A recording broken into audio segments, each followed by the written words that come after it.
तो आज अपन बात करने वाले हैं एसएससी सीजीएल बिहार एसएससी की मैं बात कर रहा हूँ, सचिवालय सहायक की, या आप कह सकते हैं असिस्टेंट सेक्शन ऑफिसर ऑडिटर, इन सभी पोस्टों के बारे में।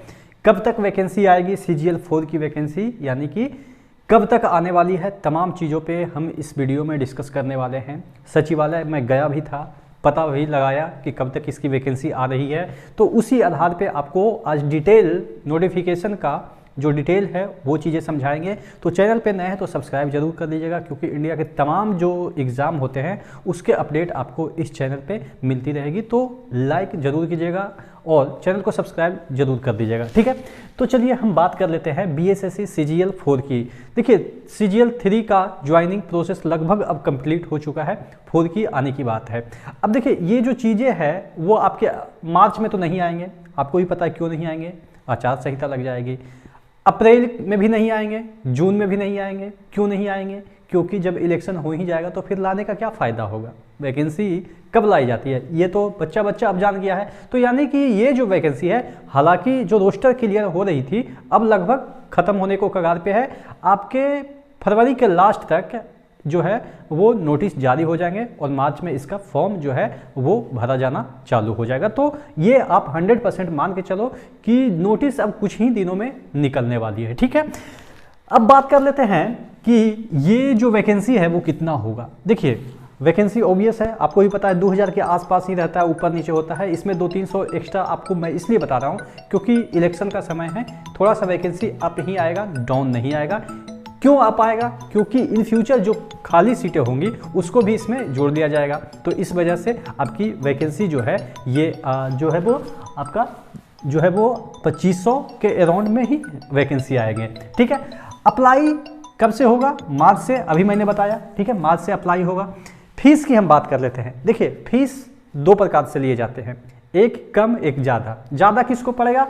540 पड़ेगा। किसको? अदर स्टेट वाले, यानी कि बिहार से बाहर वाले।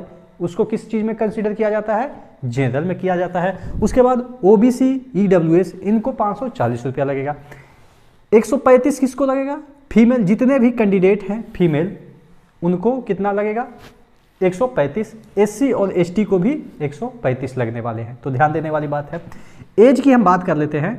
एज मेल में आपके 37 वर्ष तक होनी चाहिए, 21 से 37। ध्यान देने वाली बात है, आपको 18 से काउंट नहीं करनी है, क्योंकि 14 में तो आपने मैट्रिक किया, फिर 16 में आपने इंटर किया, तो ग्रेजुएट करेंगे होंगे तभी तो आप भरेंगे, क्योंकि ग्रेजुएट लेवल का वैकेंसी है। तो यानी कि 16 उधर हो गया, 3 इधर, 16 3 19 हो गया। और बिहार में कोई भी डिग्री बिना 4 साल के मिलता नहीं है, तो आप मान के चलो कि 4 साल का डिग्री हो गया। तो यानी कि 21 मिनिमम होना ही चाहिए, ठीक है। कोई 20 में भी ग्रेजुएट हो जाता है, लेकिन 21 मिनिमम होना चाहिए। 37 साल जो है वो मैक्सिमम एज है मेल के लिए, और फीमेल के लिए 40, यानी कि 3 साल यहाँ पे आपको रिलैक्सेशन मिल जाता है। ये किन के लिए है? ये जनरल के लिए है, ठीक है, जनरल के लिए, या आप कह सकते हैं अदर स्टेट वाले के लिए। अब इसी में आपको ओबीसी आएंगे, तो ओबीसी को कितना वर्ष का छूट मिलता है? 3 वर्ष का, वो भी मिलेंगे। एससी एसटी को जो मिलता है, एससी एसटी को जो मिलता है छूट आपके जो भी है वो मिलेंगे, ठीक है। तो ये चीज़ है, 5 वर्ष का उनको एससी एसटी को मिल जाता है।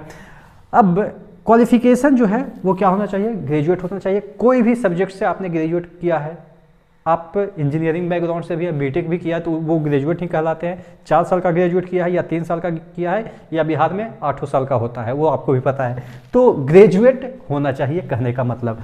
उसके बाद सिलेक्शन प्रोसेस की हम बात कर लेते हैं। देखिए सिलेक्शन प्रोसेस में हम पीटी मेंस में भी 2 प्रकार के मेंस होंगे।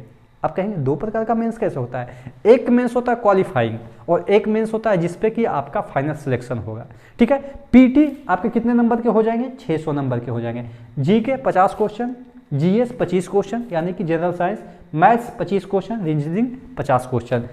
एक क्वेश्चन 4 नंबर के होंगे, 2.25 घंटे का टाइम मिलेगा, और ये आपके 600 नंबर के होंगे, और एक निगेटिव होगा। क्या ये सीबीटी बेस्ड होता है? तो नहीं, ये ओएमआर बेस्ड होता है, यानी कि वो जो भरते हैं ना बबल, वो वाला होता है। तो हाथ से भरने वाला ये होता है। तो टाइम का ऊपर नीचे हो जाता है, 2 घंटे 15 मिनट की जगह 2 घंटा 17 मिनट भी हो जाता है, 2 घंटा 14 मिनट भी हो जाता है। हालांकि 14 मिनट से पहले कोई देता नहीं है, लेकिन 2 घंटा 5 मिनट 2 मिनट ऊपर हो ही जाता है, ठीक है ना, क्योंकि यहाँ पे तो कोई टाइमिंग चल नहीं रहा होता है आपके स्क्रीन पे, ठीक है। तो ये सब चीज़ें हैं, इसमें थोड़ा सा देने वाली बात है, ध्यान देने वाली बात है। चलिए अब बात कर लेते हैं मेंस की, जो कि ऑब्वियस है, इससे बच्चे 5 गुना मेंस में जाएंगे। कितने गुना?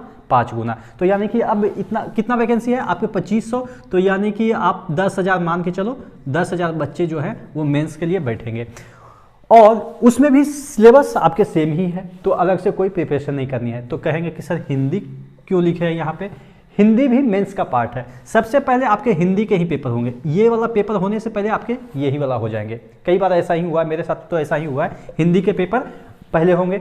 इसमें क्या है कि 100 क्वेश्चन 200 मार्क्स के होंगे, एक क्वेश्चन 2 मार्क्स का, 30% क्वालिफाई करना है, ठीक है, 30% क्वालिफाई करना है, यानी कि 60 नंबर आपको लाना है। कैसे आएंगे? नो निगेटिव है, यहाँ पे तो निगेटिव था, यहाँ पे नो निगेटिव है, तो तुक्का भी मारेंगे तो कम से कम 1/4 तो तुक्का जाएगा। अब 4 ऑप्शन है, तो 4 ऑप्शन में एक ऑप्शन तो सही जाएगा ना, 4 क्वेश्चन में एक क्वेश्चन सही होगा, तो यानी कि 25% तो मार्क्स तुक्का से ही आ जाएंगे। और ऐसे ऐसे इसमें क्वेश्चन पूछे जाते हैं जो कि आम बोलचाला भाषा में होती है, जैसे कि सीता खाना खाता है, क्या ये सही है? खाता है की जगह खाती है कि खाते हैं कि खा रही है, मतलब इस तरह से क्वेश्चन रहेगा, जिससे कि आप पढ़ते के साथ समझ जाइएगा, ठीक है ना। तो इसमें टेंशन आपको नहीं लेनी है, तुक्का भी मारिएगा तो 20 क्वेश्चन 25 क्वेश्चन ऐसे भी सही हो जाएगा, और 10-20 तो आप जानते ही होंगे। तो यानी कि नहीं भी किताब पढ़ते तब पर भी आपका सिलेक्शन हो जाएगा। इवन मैं 6ठी क्लास से हिंदी नहीं पढ़ा हूँ, 6ठी लास्ट क्लास था जिसमें कि हिंदी पढ़ा था, हम संस्कृत ले लिए थे, तो पर भी मेरे को इसमें 85 प्लस जो है वो सही हुए थे, 100 में 85 प्लस सही किया था मैंने, ठीक है।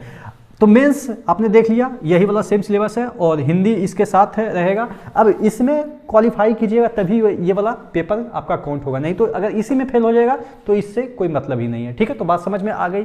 अब सैलरी की हम बात कर लेते हैं, लेवल 7 की है, ये लेवल 7 की ये वैकेंसी है, आप समझ सकते हैं।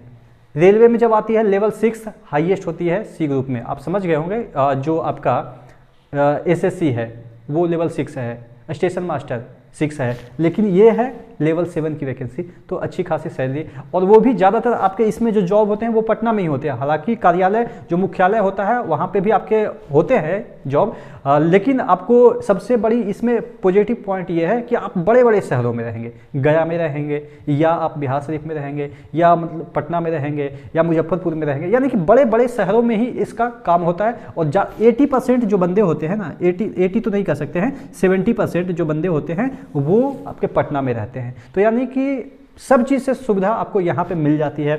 चलिए बुक्स की बात कर लेते हैं, 55,000 प्लस आपकी यहाँ पे मिनिमम स्टार्टिंग सैलरी हो जाती है।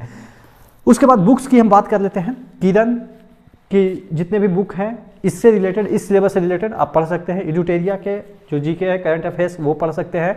घटना चक्र के भी अच्छी बुक आती है, और सवाल की मैथ्स वगैरह आप लगा सकते हैं। लूसेंट तो सबके पास होना ही चाहिए। तो ये कुछ चुनिंदा पॉइंट थे जो कि आपको ध्यान देने वाली बात है कि कौन से बुक से पढ़नी है, कब वैकेंसी आ रही है, किस तरीके से तैयारी करनी है।